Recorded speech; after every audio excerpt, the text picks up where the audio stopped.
Oh, I love you, purple car. Oh, no, I love you, gray car.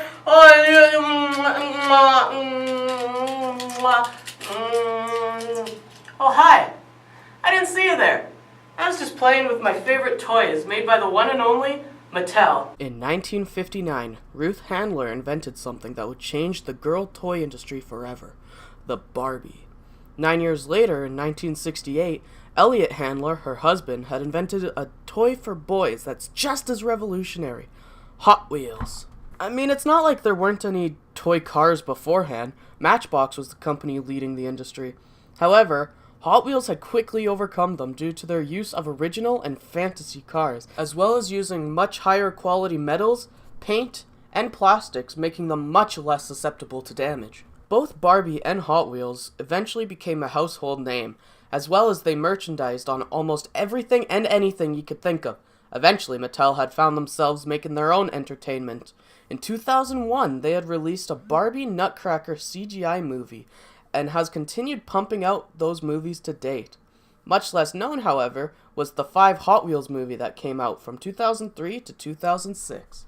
Ladies and gentlemen, I present to you Hot Wheels Highway 35 World Race. This was a pretty popular movie amongst intense Hot Wheels fans, and even got some McDonald's toys through it.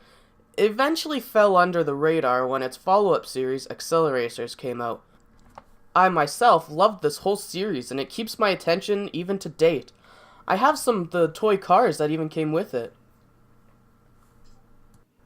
But that's enough about the history. Let's just jump into the movie, shall we?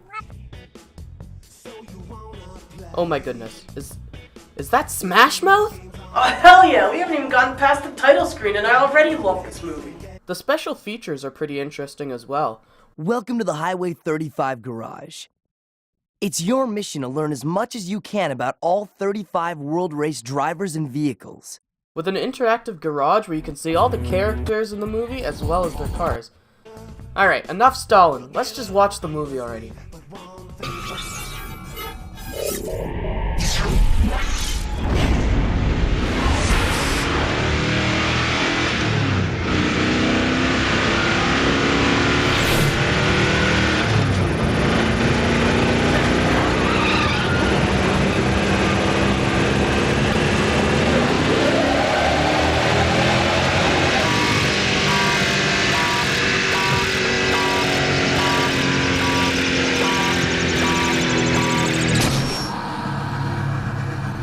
Alright, we're already about 10 seconds into the movie and I'm already getting a seizure from the static that's on the screen.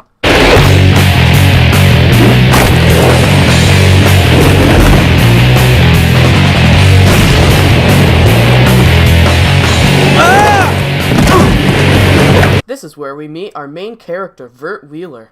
Next time you want to lose to me, Alec, try surfing. Water's a lot softer. We ought to get up a team, Vert. Surf or skateboards, either one. We could get sponsored. Haven't you heard? I'm a team of one. Later. You'll probably notice that the dialogue is just so awkward.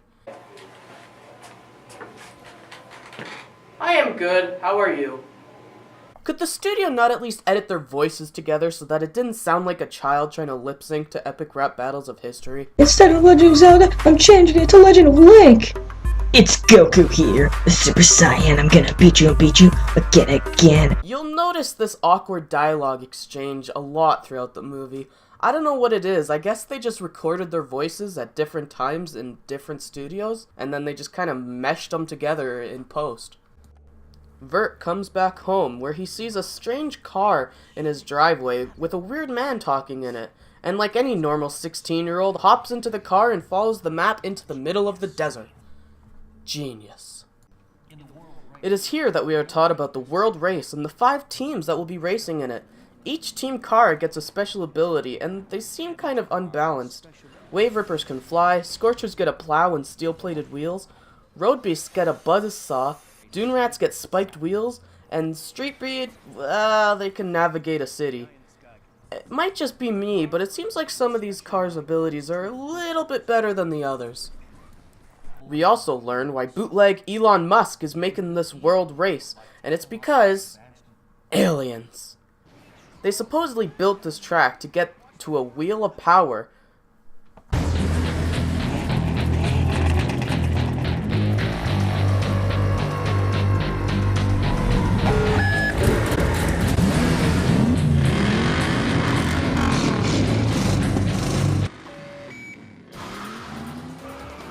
So the racers are off to get the wheel of power.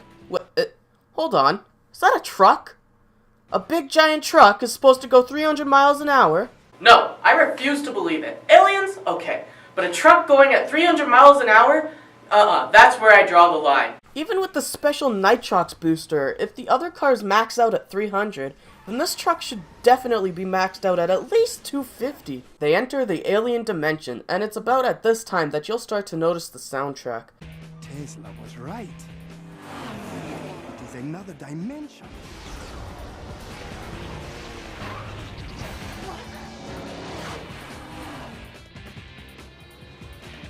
The soundtrack is phenomenal, with each team getting their own theme song.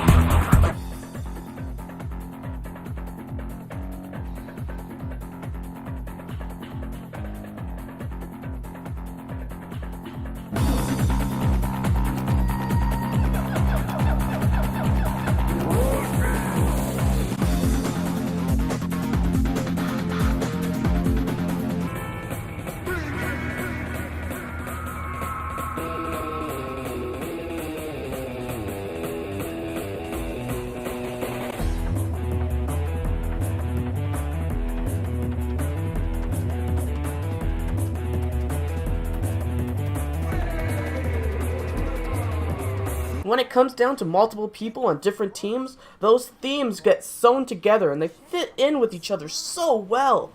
Ball of Wax really outdid themselves this time. Or any time, because I have no clue who the hell Ball of Wax is. They continue on racing down this track when they get cut short by this giant gap. There is a loop to gain speed to go across the gap, but they can't seem to go fast enough to get around the loop. Not gonna make it. But then, Mr. Skateboarder comes along and starts going up and down both sides to gain momentum. All of these other professional drivers are of course so surprised that this 16-year-old understands basic physics.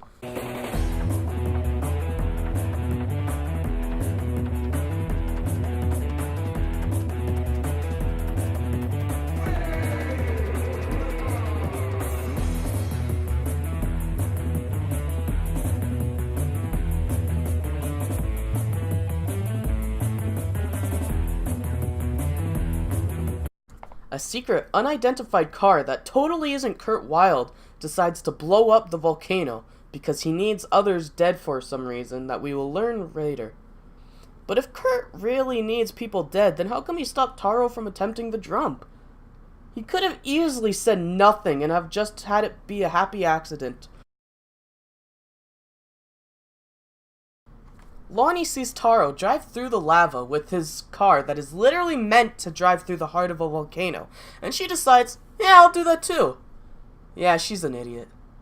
Oh yeah, if these rocks can go in the lava, so can I! Aw yeah, look at that CGI mud.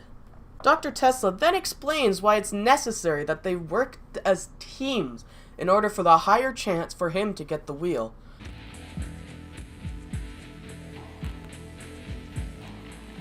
Yeah, I'll lead one of your teams. Vert agrees because, of course, I'm a team of one. I don't... Who's driving my car? You? Hey, bro, nice wheels. Who is this guy? My kid brother, Marky. Hey, it's Mark, and I'm not a kid. He's a punk, like some others around here. You had some pretty cool moves in that car. And I do still need one more driver for my team. Welcome to the Wave Rippers. In the second leg of the race, Benji finds a shortcut, which he isn't even sure is a shortcut, but it's a different colored track and he decides to go on it. and a few wave rippers decide to follow them too, except for Alec because he's the only smart one, I guess. We can still catch these guys, Bert. You catch him, Alec. Marky and Lonnie may need my help. Yeah, I really hope that nothing bad happens while going on this shortcut.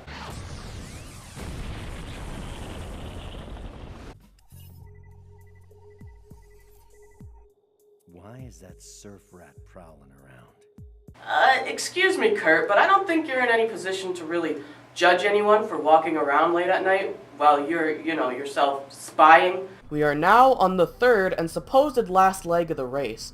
Kadeem sees a giant disc atop a pyramid and thinks it's the wheel, so he grabs it and ties it to the spoiler of his car. The mystery driver sees this and chases after him to get the wheel.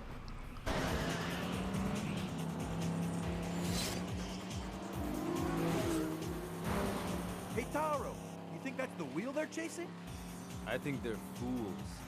Alright, these two idiots have no reason to believe that that's not the wheel.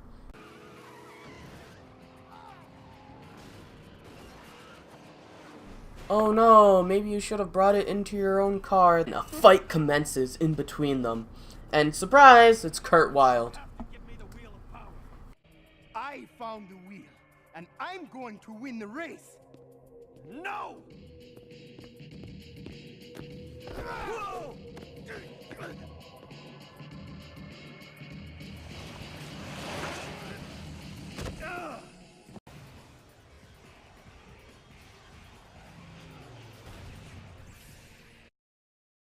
I don't feel so good. Time for the next leg of the race, and the drivers are all lined up until Kurt Wilde! So everyone chases after him. Come on, wave rippers.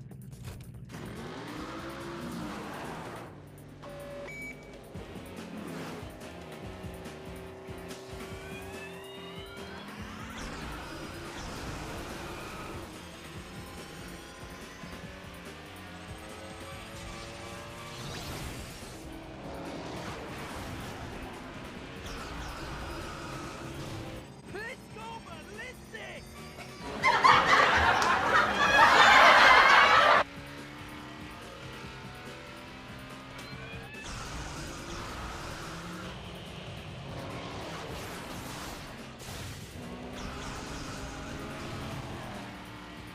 You need more speed to get through the portal, Dono. Use your Nitrox 2 booster. There's something wrong, Sidedrag. The gauge says I'm out of Nitrox 2.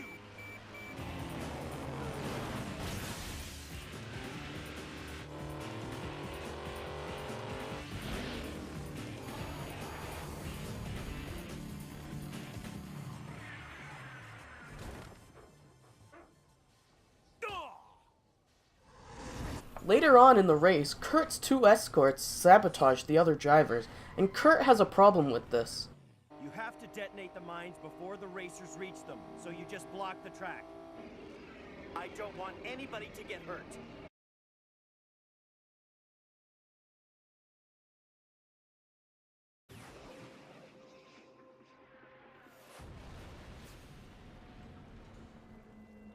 It didn't fall?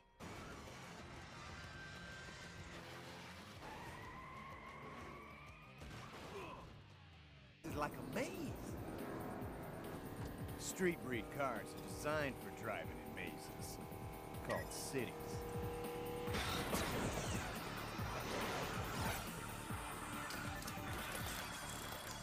The eye in the sky can find an alternate route around a traffic jam. Got it. Follow me.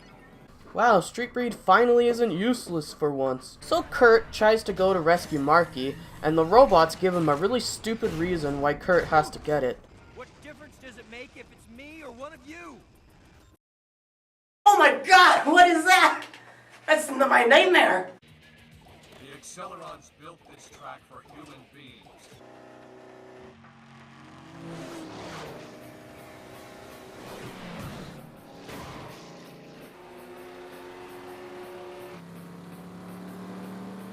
You okay, Marky? Win it for the wave rippers, Bert. Wait, what? I thought you wanted to win. This whole thing with you is that you wanted to win. Whatever, Vert wins, he finds the wheel, he takes it back to Tesla. It's over, Calorum. Tesla has the wheel of power now. Only a human driver could bring the wheel to this world. But now it belongs to anyone with the power to take it. You are no longer needed. Calorum! What? Why do you care about working for Cliff anymore? I thought you hated working for them. We want to race on Highway 35 again. Why? We're drivers.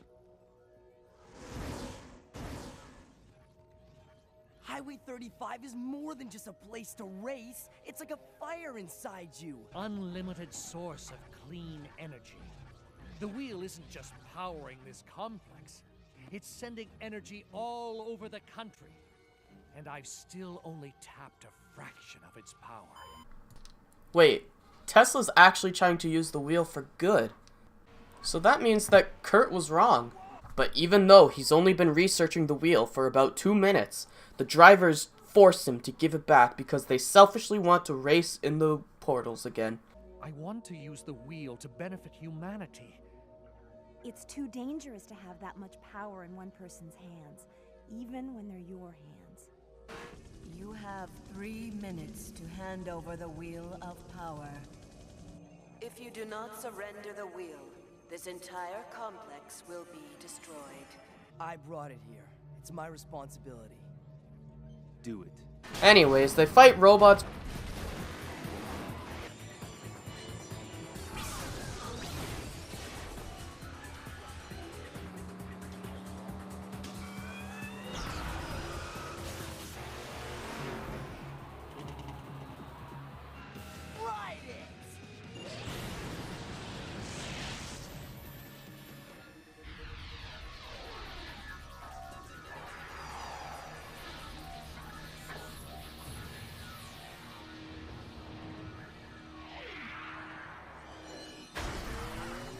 Vert returns the wheel, gives his money to Kadeem the end. So that was the first ever Hot Wheels movie. It was pretty good. I mean, for its time it was pretty mediocre, but I still personally enjoyed it. Even though I am 16, it was still an enjoyable experience for a fan of Hot Wheels growing up. I don't know if it's really just the nostalgia of it, but either way, I mean, the music is pretty good for its time. Nowadays, you get bullied if you listen to it, but hey, for the early 2000s, this was the best you could get. Overall, I don't think that this movie really deserves any Jar Jars. Is it perfect? No, but what movie is? I mean, it was for kids, and it was made in 2003. I think we can cut it a slight bit of slack.